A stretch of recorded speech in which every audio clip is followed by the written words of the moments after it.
All right, gang, let me start off. Hey, good morning, everybody. Joe Villaescusa, C21 All-Stars. Obviously, you're not here to hear me. You're here to hear George Morris, Century 21.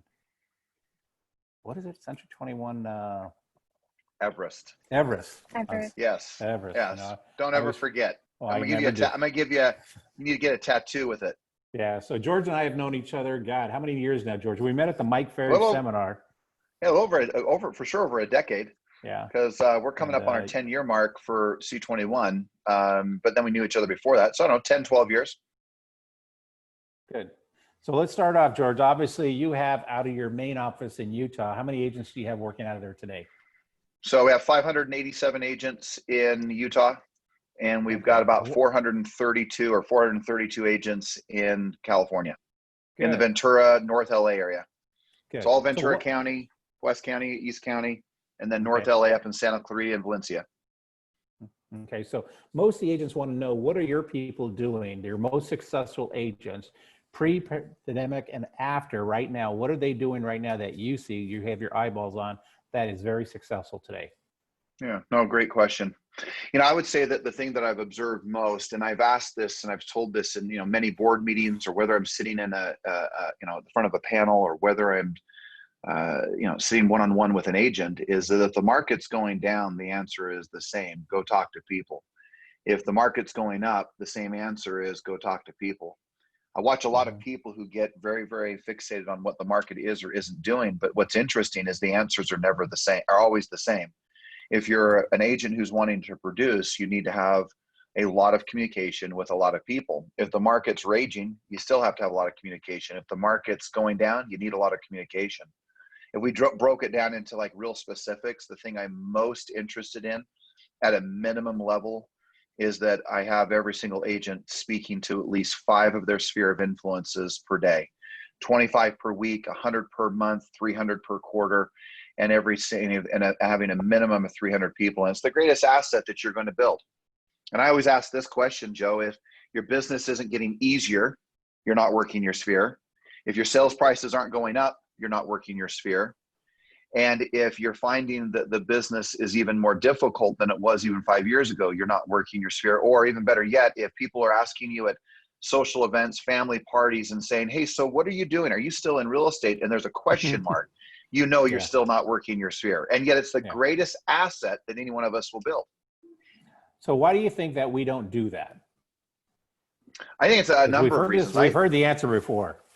Yeah. I think a lot of it has to do with ego.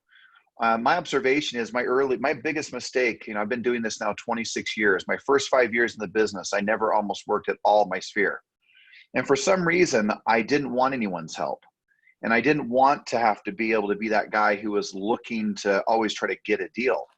For me, my observation is that once you remove the fact that it's okay, or that or put in the fact that it's okay to get people's help, that we're never going to get to the top of the mountain alone.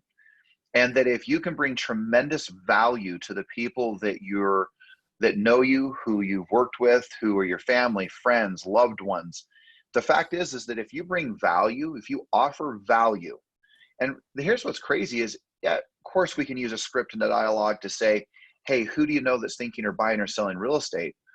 But the reality is if you bring enough value to those people in regards to real estate, the law of reciprocity will always occur. You will be the source that they go to when it comes to real estate. So my observation is that if you can call, communicate, and talk to a particular individual on a daily basis, or on your sphere on a daily basis, and bring value in regards to the market, what's going on, where it's heading, you're going to have tremendous success at every level. Okay. Hold on. I just got a visitor here. Hey, everybody. What's happening? How are you? Chavez. Get online, dude.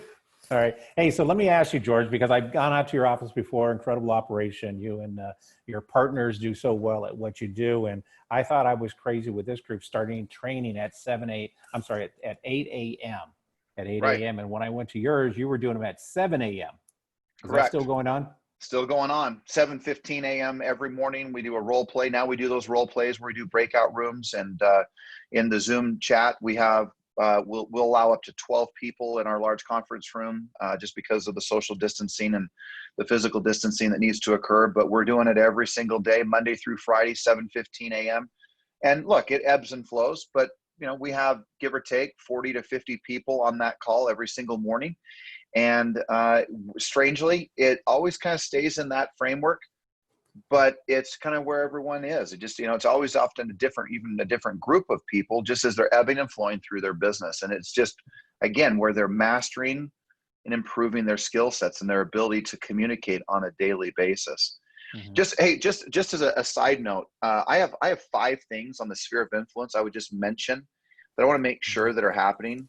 Just number 1 is making sure that at a minimum every single quarter they're calling them.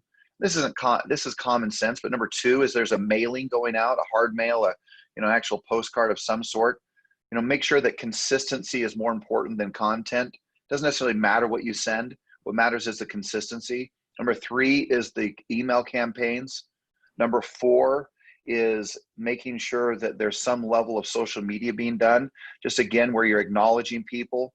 And I always say a 3-to-1 ratio. Look, 3 things that are social, one thing that's business.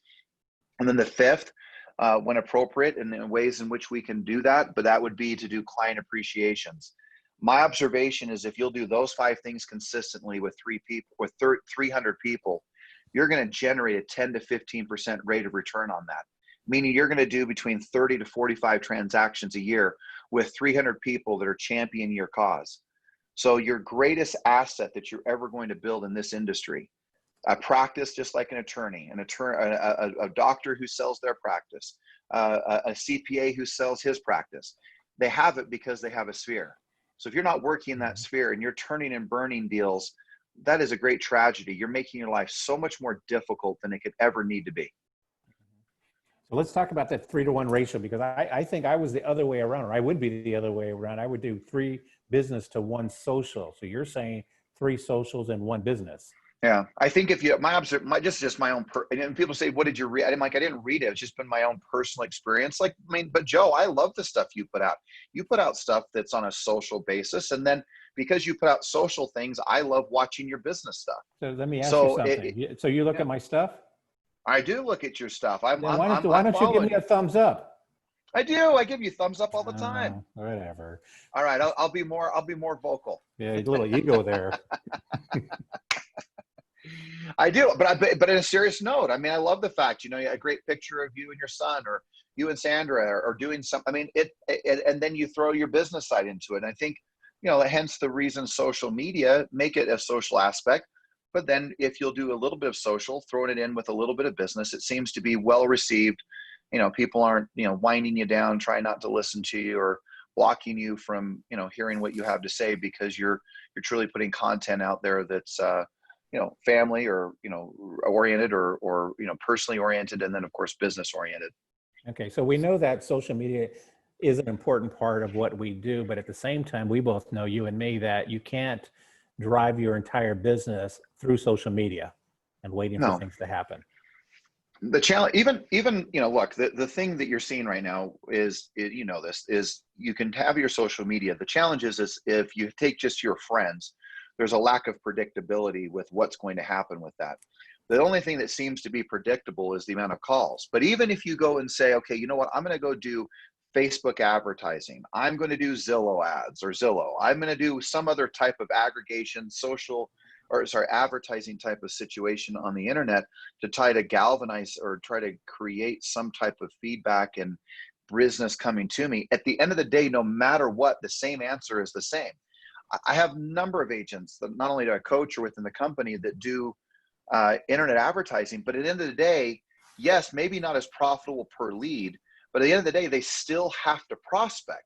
They still have to call people.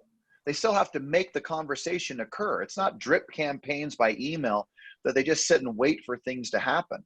So whether it's going to be internet advertising, social media, for sale by owners, expired listings, just listed, just sold, your past clients, your centers of influence, it knocking doors in areas where we can, or when we get back to some normalcy of that, or talking on the phone. At the end of the day, you've got to make sure that you're talking to people. And I don't think that there's a wrong lead source. I just think that you need to, no matter what lead source you go after, man, you better be the master of that lead source. You better drive it and push it. And for me, early on in my career, for sale by owners were my key, man. They are what put me on the map. They are what made things happen. And so my three sources were my Sphere, my for sale by owners, and just listed, just sold. And I sold 100 plus homes a year doing that, man. And I only needed three sources. Mm-hmm. So, like, do you still coach with the actual ad calls or the scripts regarding for sale by owners and things like that? Are you still active doing that? Me personally? Yeah, I mean, do I you coach agents and you go through that scripts with them? absolutely, Do you mind? absolutely. Do you So, mind going through it with us? I'll be your for sale by sure. owner. Ring, ring. Yeah, you, hello, hello, this is, hold on, Uh-oh. start that over. I'm Ring, usually on the ring. other side. Yeah. Hello, is Joe there? Hi, this is Joe. Hey, Joe, George Morris, Century 21, local real estate agent in the area. Hey, Uh-huh. I was just touching bases with you. I wanted to come out and preview your home and spend about 30 minutes with you sharing how I could get it sold in 30 days or less.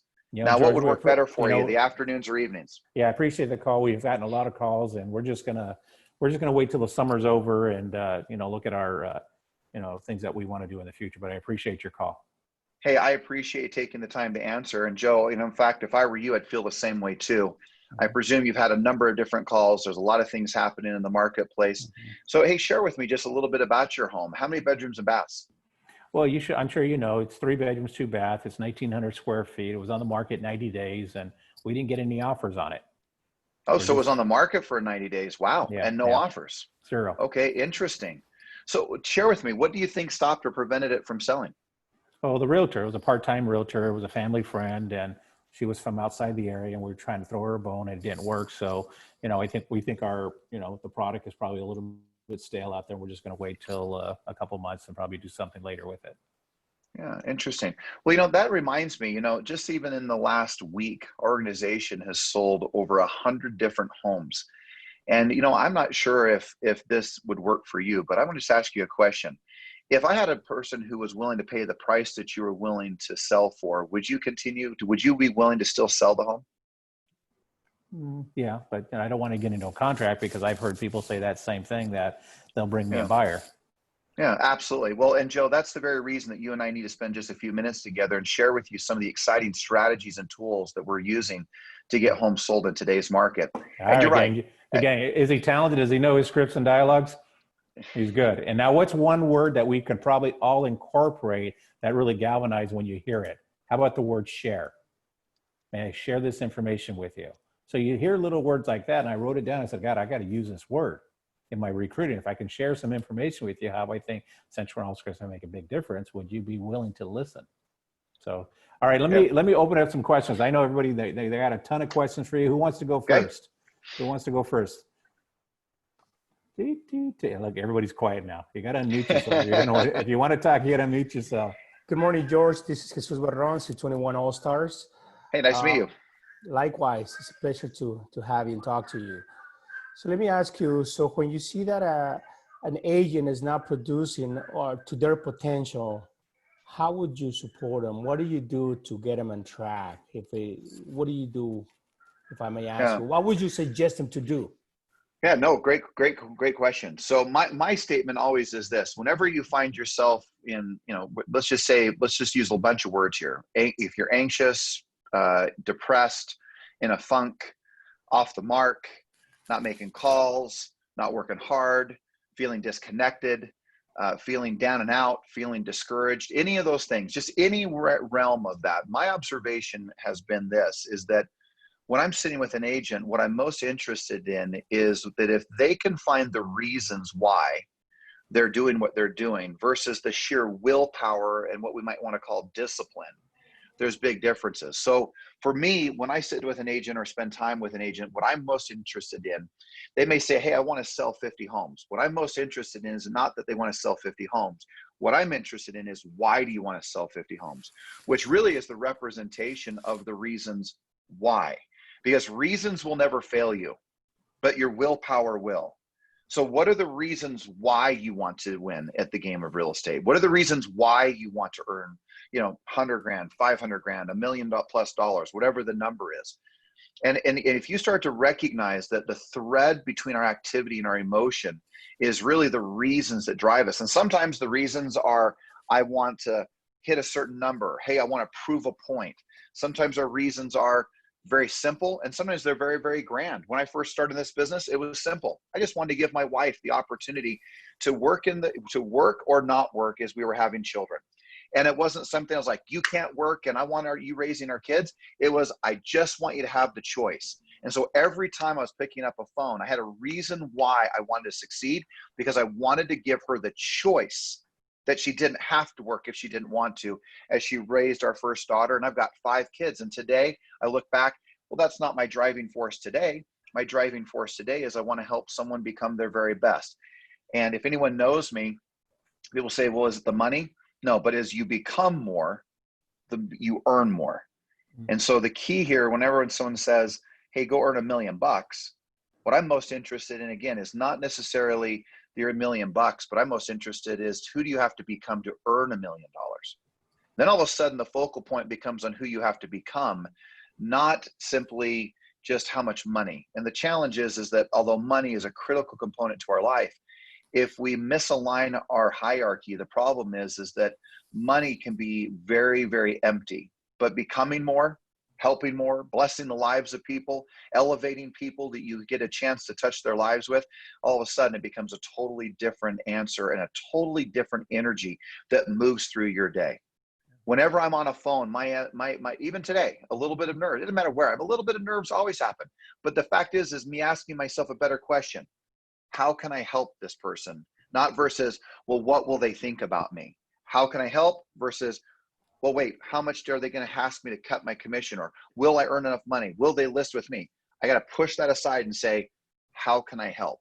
And then my life becomes something of where I can give service and help, and the reasons that drive behind it. All of a sudden, the discouragement, the anxiety, the call reluctance, the downright, hey, I'm down and out, it starts to move away, because we're coming from a whole different energy of passion and energy for reasons and for the service of others. Yeah, good question. Thank you. That was very powerful. Thank you. Who else had his question? Question. Irene, you just got to say it. First of all, I want to say thank you for Jesus for the question. And that was an amazing answer. Thank you. You had a fully loaded answer. Very well said, both of you. May I ask you, George, what do you use for your database and your drip campaign? What do you use? So of course, we're with Century 21. Of course, there's Business Builder, but the one that I have pushed most, and also with our coaching company and things that I do some other things on the coaching side, but the one that I'm pushing hard is what's called Wise Agent. I have found that to be incredibly powerful. And the reason why I like Wise Agent is 2 reasons. Wise Agent works exceptionally well if it's just a one-person user. But if I have a team and I have a team of agents on my team, I can have one administrator who has access at every view to look at every one of the agents on that team, and to manage the sphere, to manage the calls, to manage the texts going out, to manage the email campaigns. It's an exceptional program. It's called Wise Agent.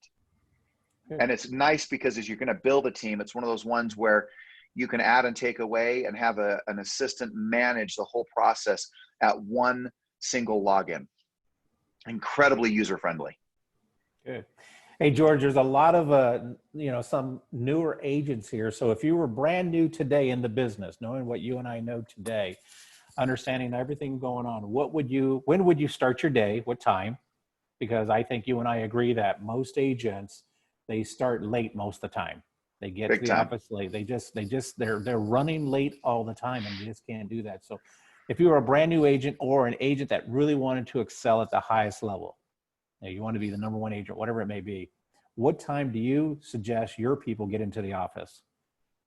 Well, first of all, thank you. I want to say this. So Joe, thank you for having me on this, even though I'm saying this in the middle, but I say that because one of the things that I have found that you have set such a powerful example for me has been this one thing, and that is the ability to share and to give back.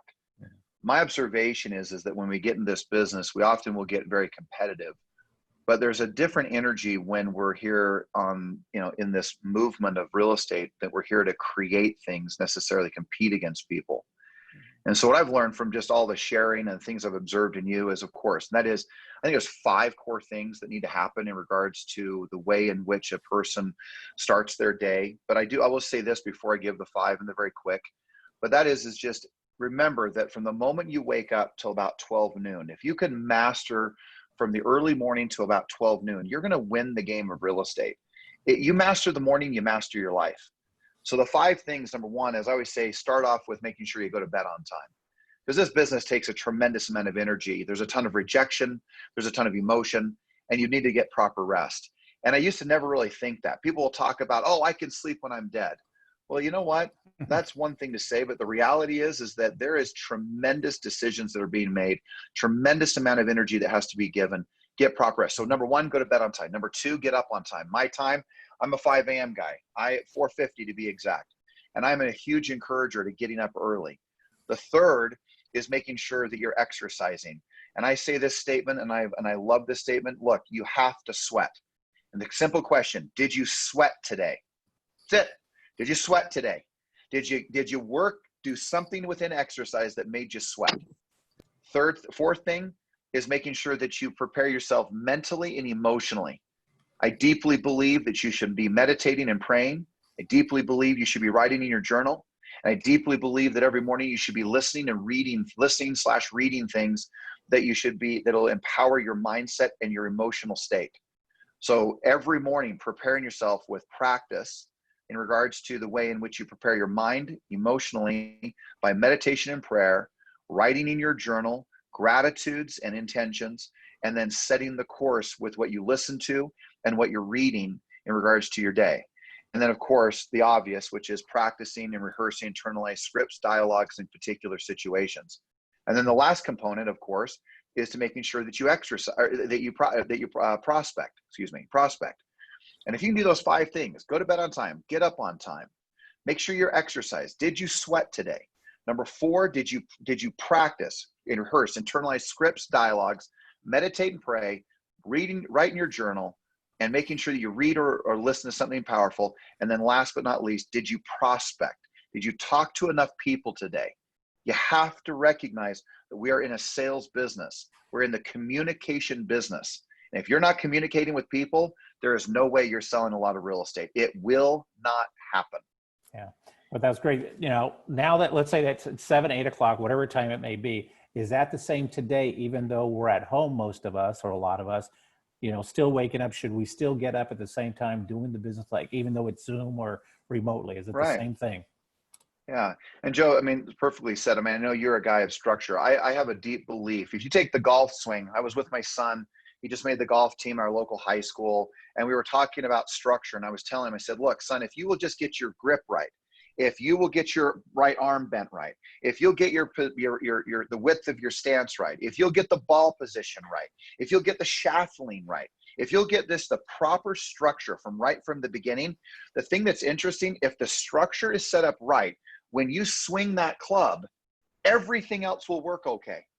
So the key is that, to your point, is I am of a belief that, yes, I mean, I have changed very little with what I do today from even what's happened pre-COVID. Mm-hmm. I am highly structured, and I've realized, a guy who runs with tons of ADD and craziness in his life, if I don't have tons of structure, well, then I'm not going to do very well.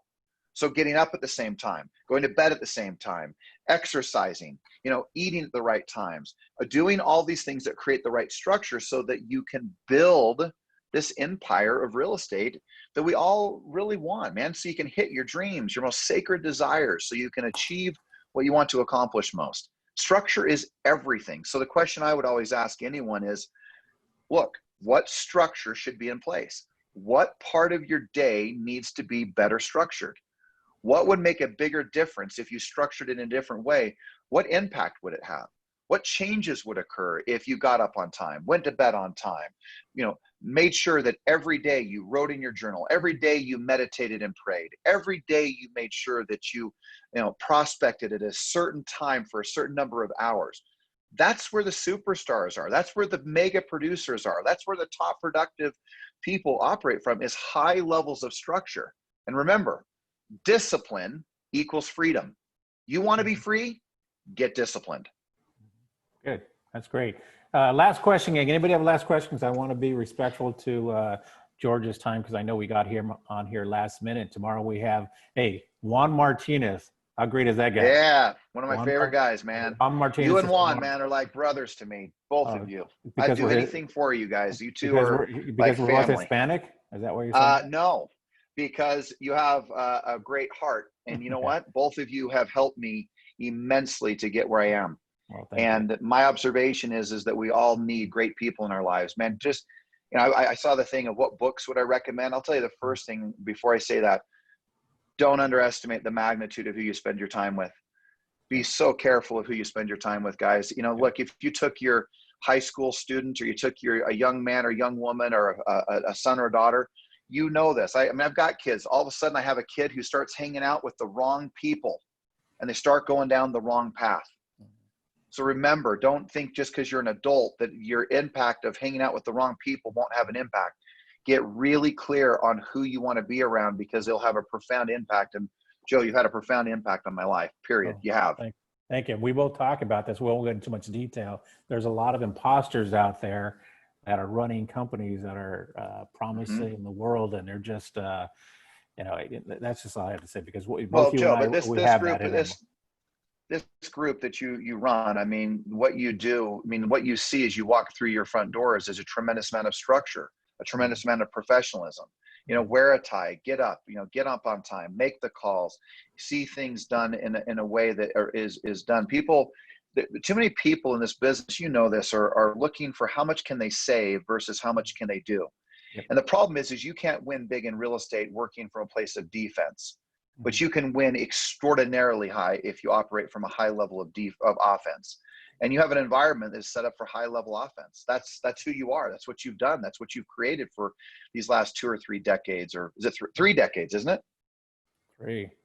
Yeah. Maybe going to 4. I mean, good gravy. I mean, people are very blessed to be in your environment. Hey, in regards to books, I'm a huge believer. I love a lot of John Maxwell. I would highly recommend 21 Irrefutable Laws of Leadership by John Maxwell.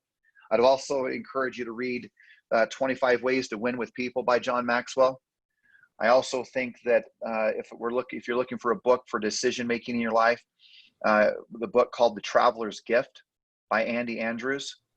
Guys, if I can just, maybe I'll say this last thing, and then anything else you want from me, Joe. But if I can just say this, I have a deep passion for one thing, something I say to my sons often, because they seem to be always the ones kind of getting themselves into trouble. Not my daughters. My daughters stay the course. But I always tell my sons, if you don't know where you're going, you're going to have a hard time, you know, getting there. And the key is that for each one of us, man, if you don't know where you're going in regards to your relationships of your life, if you don't know where you're going in regards to the economics of your life or this business, and you don't know where you're going in regards to your health, the key to poor decision making is not knowing where you're going. When you know where you're going in your life, decision making becomes easy. And I just will follow it up with this last statement, this little thing. A year and a half ago, I came home, and in my front living room was a police officer. And he wasn't there just to say hi. It was because my son had done some really stupid things. Fortunately, it ended up to not be as bad as we thought, which is the good news. But in my conversation, when I asked him, what on earth were you thinking? After it was all said and done, what were you thinking? And these were the words he said. He said, I got stuck. And then he said, I forgot where I was going. And that is a true story. Like literally, God strike me down. He said, I forgot where I was going. And at that moment, I realized that if you forget where you're going, you start making stupid decisions. If you're a teenager, or even if you're a real estate agent. So if you don't know that you're supposed to make 30 contacts a day, 50 contacts today, then when someone says, hey, let's go to lunch, you're like, oh, hey, let's go to lunch, no problem, because you forgot where you're going. So as simple as making contacts, as simple as the number of deals you're going to do this year, as simple as the number of sphere of influence you're going to reach out to today, if you forget where you're going, you will start making decisions that are out of alignment with where you want to take your life. So get really serious and get really clear. Write out, take a notepad, write that journal, and get really clear on where you're going so that you are never in question. So your decisions are in alignment with the desires of your heart. Good. Good. Hey, everybody, let's give George a big hand. Starts the morning off right. Thank you, sir. Everything. We got to know where we're going and where we're heading and how we're going to get there. George, thank you very much. Thanks for your friendship. Absolutely, Joe. Thank you. Thanks for jumping on last minute. I know I can always count on you and vice versa. Let me know if I can